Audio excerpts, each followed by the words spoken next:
नमस्ते बच्चों, Sonia Verma Hindi classes YouTube channel में आप सभी का स्वागत है। और आज मैं आपके लिए प्रश्नावली 95 लेकर आई हूँ। इस प्रश्नावली में मैं आपको अमीर खुसरो के जीवन से जुड़े हुए प्रमुख प्रश्नों से अवगत कराऊंगी। अमीर खुसरो पर केवल यह एक ही प्रश्नावली होगी। तो चलिए वीडियो को आरंभ करते हैं।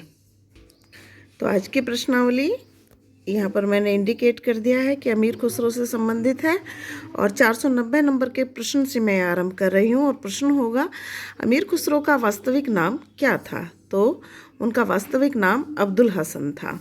अगला, अमीर खुसरो किसके शिष्य थे? तो सूफी संत निज़ामुद्दीन औलिया अमीर खुसरो के गुरु थे। अगला, अमीर खुसरो का जन्म किस स्थान पर हुआ था? तो अमीर खुसरो का जन्म एटा जिले के पटियाली गांव में हुआ था। अमीर खुसरो का जन्म कब हुआ था? तो सन 1255 ईस्वी में अमीर खुसरो का जन्म हुआ था। अमीर खुसरो ने किस भाषा को सर्वप्रथम काव्य की भाषा बनाया? अत्यंत महत्वपूर्ण क्वेश्चन है। तो उन्होंने सर्वप्रथम खड़ी बोली को अपने काव्य की भाषा बनाया था। अमीर खुसरो के उपलब्ध ग्रंथों की संख्या कितनी है? तो लगभग 21 ग्रंथ उनके हिंदी साहित्य जगत को प्राप्त हैं। 496 नंबर के प्रश्न को देख रहे हैं, महत्वपूर्ण की श्रेणी में है। अमीर खुसरो की पहेलियों और मुकरियों में किस तत्व की प्रधानता है?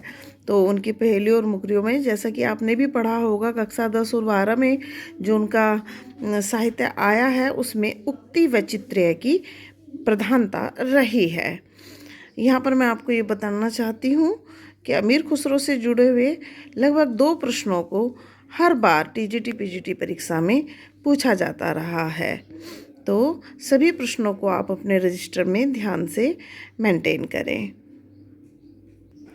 497 नंबर के प्रश्न को देख रहे हैं, सर्वप्रथम किसने अरबी फारसी हिंदी शब्दकोश तैयार किया? तो यह भी अमीर खुसरो जी ने तैयार किया था। अमीर खुसरो की रचनाओं में कौन सी भाषाएं मिलती हैं? तो उनकी रचनाओं में ब्रजभाषा और ठेठ खड़ी बोली के दर्शन हमें होते हैं। खुसरो की पहेलियों और मुकरियों में कौन सी भाषा मिलती है? तो उनमें हमें ठेठ खड़ी बोली के दर्शन होते हैं। पहेलियों और मुकरियों में ठेठ खड़ी बोली मिलती है और गीतों में उनकी ब्रजभाषा प्राप्त होती है। और मैंने सभी महत्वपूर्ण प्रश्नों को अंकित कर दिया है, उन्हें ध्यान से देखें। खुसरो के गीतों और दोहों में कौन सी भाषा मिलती है? तो गीतों और दोहों में ब्रजभाषा प्रधान रूप से प्रयोग हुई है। अमीर खुसरो के साहित्य का लक्ष्य क्या था? तो अमीर खुसरो ने जिस साहित्य की रचना की उसका एकमात्र लक्ष्य जनता का मनोरंजन करना था। अगला क्वेश्चन, अमीर खुसरो किन बादशाहों के ज़माने में रहे? तो वह गयासुद्दीन बलबन, अलाउद्दीन खिलजी, कुतुबुद्दीन ऐबक और मुबारक शाह के शासनकाल में रहे हैं। अगले क्वेश्चन सारे रिवीजन के लिए हैं। जैसे ये पढ़ा तो मैं चुकी हूँ, लेकिन ये इस तरीके से भी आ सकते हैं। निज़ामुद्दीन औलिया के शिष्य कौन थे? तो अमीर खुसरो निज़ामुद्दीन औलिया के शिष्य थे, बल्कि सर्व प्रमुख शिष्य रहे हैं वह उनके। 504 नंबर का जो प्रश्न है वह प्रश्न पत्र में ऐसे भी आ सकता है कि इनमें से किन का जन्म पटियाली गांव में हुआ था? तो निसंदेह अमीर खुसरो का। 505 नंबर के प्रश्न को देख रहे हैं, सर्वप्रथम आदिकाल में खड़ी बोली को किसने काव्य की भाषा बनाया? तो अमीर खुसरो ने। खुसरो की किन रचनाओं में ठेठ खड़ी बोली के दर्शन होते हैं? तो पहेलियों और मुकरियों में। खुसरो की किन रचनाओं में ब्रजभाषा के दर्शन होते हैं? गीतों और दोहों में।